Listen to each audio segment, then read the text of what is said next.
بسم اللہ الرحمن الرحیم. میں ہوں سید صلاح الدین اختر، ڈائریکٹر کراچی اربن نفسیاتی اسپتال، کراچی اربن منشیات اسپتال. آج ہم جس نفسیاتی مرض کے حوالے سے گفتگو کر رہے ہیں، اس سے پہلے میں آپ کو بتاتا چلوں کہ ہمارا یوٹیوب چینل ذہن کی دنیا آفیشیل کو سبسکرائب کریں اور وہاں جا کے ویڈیوز کو دیکھیں بھی اور لوگوں تک پہنچائیں تاکہ لوگوں کو نفسیاتی امراض کے علامات اور مسائل پتہ چلیں.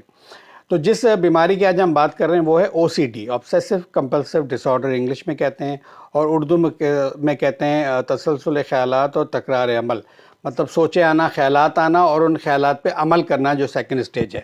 تو OCD اکثر لوگوں کو ہوتی ہے، خاص محدود حد تک ہوتی ہے، جو کہ چل بھی جاتی ہے. کوئی بھی بیماری ہو اگر ہلکی پھلکی ہو تو انسان کو علاج کی ضرورت نہیں پڑتی، وہ چل جاتا ہے. لیکن اگر وہ ہلکی پھلکی سے بڑھنا شروع ہو جائے اور زندگی کو متاثر کرنے لگے اور زندگی کو آپ کو پریشان کرنے لگے یا آپ کے آس پاس کے لوگوں کو پریشان کرنے لگے تو پھر وہ بیماری کی شکل اختیار کر لیتی ہے. OCD میں یہ ہوتا ہے کہ انسان کو صفائی کا مینیا ہو جاتا ہے.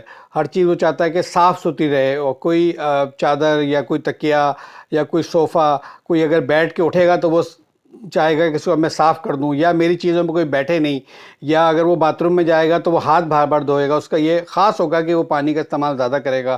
نہانے جائے گا تو کافی گھنٹوں، آدھا گھنٹہ، پونا گھنٹہ، اور بعض 2 3 گھنٹے تک وہ پانی وہ اپنے آپ کو دھوتے رہتے ہیں. وہ اس لیے ان کو لگتا ہے کہ ہم صاف ہی نہیں ہوئے، ہم پاک ہی نہیں ہوئے. ہاتھ بار بار دھوتے ہیں کہ ہمارے ہاتھ نہ پاک ہیں، گندے ہیں. لوگوں کے ہاتھ سفید ہو جاتے ہیں، کھال ان کی نکل آتی ہے، اتنا ہاتھ دھوتے ہیں بیماری کی وجہ سے. اور وہ یہ ان کو دل میں رہتا ہے کہ ہم گندگی ہمارے پاس، ہم گندے ہو رہے ہیں، ہمارے کپڑے گندے ہو رہے ہیں. صاف بھی آپ پہنا دیں تو انہیں خیالات آتے رہتے ہیں، اور بہت شدت میں اگر چلے جائیں اس میں بہت شدید مریض بھی ہوتے ہیں. میرے پاس پیشنٹ آیا تھا تو وہ بیٹھا ہوتا تھا، اس کو خیال آتا تھا کہ اس کو جو ہے وہ باتھ روم کے پوٹی نظر آتی تھی، اس کو پیشاب نظر آتا تھا، اس کو کھاتے وقت ان چیزوں کا خیال آتا رہتا تھا مستقل. وہ ڈسٹرب اس کی لائف جو ہے، اس نے کھانا پینا بھی چھوڑ دیا تھا، اس کا وزن بھی بالکل گر کے 25-27 kg رہ گیا تھا. 4-5 سال سے اس کو شدید OCD تھی. لیکن اتنی شدید OCD کم لوگوں کو ہوتی ہے. لیکن یہ ہونا کہ صفائی کی فکر ہونا، چیز دھونا، بار بار کمروں کو دھونا، خواتین میں گھر کو دھونا، برتنوں کو دھونا، اگر بچے ذرا سا کوئی گندگی کر دیں تو غصہ شدید آ جانا. بعض لوگوں کو یہ بھی ترتیب کا بھی بہت OCD میں خیال ہوتا ہے کہ چیزیں جس طرح گھر میں انہیں رکھی ہوئی ہیں، جوتے اگر ایک طریقے سے لگائے ہوئے ہیں، کسی بچے نے یا کسی بڑے نے ترتیب کو خراب کر دیا تو وہ بھی ان کو ایک تکلیف مینٹلی پہنچتی رہتی ہے. اور جب تک وہ ترتیب صحیح نہ کر لیں ان کو سکون نہیں آتا، اور جو ترتیب خراب کرتا ہے اس سے ناراضگی رہتی ہے. دفتروں میں بھی یہ ہوتا ہے، جس طرح میز پہ چیزیں سیٹ کرتے ہیں، اگر اس چیز کو کوئی ڈسٹرب کر دے یا تبدیل کر کے اس چیز کو ادھر رکھ دے اور اس کو ادھر رکھ دے تو یہ بھی OCD والوں کو اچھا نہیں لگتا. صفائی کے ساتھ ساتھ ان کو ان چیزوں کو بھی خیالات آتے ہیں، ان کو سوچیں آتی ہیں. ذہن وہ آپ سے یہ بتائیں گے آپ کو کہ میرے ذہن میں مختلف سوچیں آتی ہیں اور میں چاہتا ہوں کہ ذہن سے سوچ نکل جائے، لیکن وہ سوچیں نکلتی نہیں ہیں. یہ OCD میں خیالات، مختلف قسم کے خیالات مستقل ذہن میں آتے رہتے ہیں. اس کو مریض اکثر آپ سے کہے گا کہ میرا ذہن چلتا رہتا ہے. یہ ایک لفظ لوگ کہیں گے کہ ذہن چلتا رہتا ہے، تو اگر آپ یہ سنیں تو آگے پوچھیں کہ ذہن چلنے کا کیا مطلب ہے. اچھا، خیالات صرف سوچے آنا، خیالات آنا، یہ ایک OCD کی علامات ہے. اس کے بعد لوگ تکرار عمل، یہ اس پہ عمل کرنا شروع کرتے ہیں. جیسے رات کو جا کے لیٹے اور ان کو یہ سوچ آ رہی ہے کہ میں نے مین گیٹ کا تالا نہیں لگایا، حالانکہ تالا لگا کے آئے، یا موٹر سائیکل کی جو لاک کرتے ہیں، گاڑی کو لاک کیا. اب یہ لیٹ کے رات کو 2 بجے خیال آ رہا ہے کہ میں نے تالا لگایا کہ نہیں لگایا، لگایا کہ نہیں لگایا. اب یہ سوچ آتی رہے گی. پھر اس کو مجبوراً تکرار عمل جب ہوگی اس کو اٹھ کے جانا پڑے گا اور وہ تالا چیک کرے گا. اور یہ عمل 2 سے 3 بار بھی ہو سکتا ہے ایک رات میں. تو یہ بیماری آدمی کو اس طرح پہنچا دیتی ہے کہ سوچ آتی ہے، سوچ کے بعد آدمی مجبوراً عمل کر کے جب تک عمل نہیں کر لیتا اس کو سکون نہیں ہوتا. اور یہ بھی ایک خاص چیز ہوتی ہے، لوگ یہ سوچ لیتے ہیں کہ یہ عمل میں 3 دفعہ کروں گا تو صحیح رہے گا. اگر میں کہیں جاؤں گا تو میں 3 قدم رکھوں گا اس طرح تو میرا صحیح رہے گا. اگر میں 3 قدم نہیں رکھوں گا، 2 قدم سے جاؤں گا تو میں غلط ہو جائے گا. اس طرح کے نمبر گیم بھی لوگ کرنا شروع کر دیتے ہیں.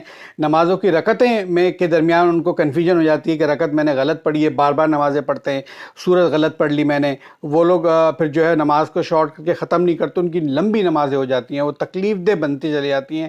دوپہر کی نماز شروع کی تو وہ ظہر کی ہے تو وہ عصر تک چلی جائے گی. ایک خاتون تھیں، ان کی ایک نماز دوسری نماز کے کلیش کرنے میں چلی جاتی تھی. ایسے میں جو ہم کہتے ہیں کہ تکرار عمل نہ کریں، مطلب منیمم اگر ہاتھ دھو رہے ہیں تو کم سے کم ٹائم میں دھوئیں. بلکہ میں تو سنت کی بات کہتا ہوں کہ 3 دفعہ ہاتھ دھوئیں اور چھوڑ دیں.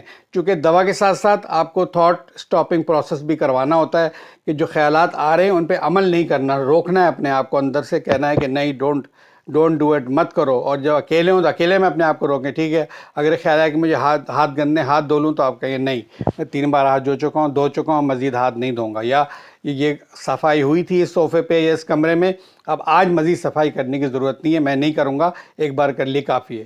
یوزلی جو سنت کے طریقے ہیں صفائی کے، اس کو اگر آپ پکڑ لیں اور اس پہ عمل کریں، جیسے ہاتھ 3 بار دھونے پہ کہتے ہیں کہ جی پاک ہو گئے، یا نہانے میں 3 بار آپ نے پانی ڈال لیا تو آپ پاک ہو گئے، غسل ہو گیا، وہی اگر آپ رکھیں پالیسی تو وہ بیماری دوا کے ساتھ ساتھ بیماری سے بچ سکتے ہیں.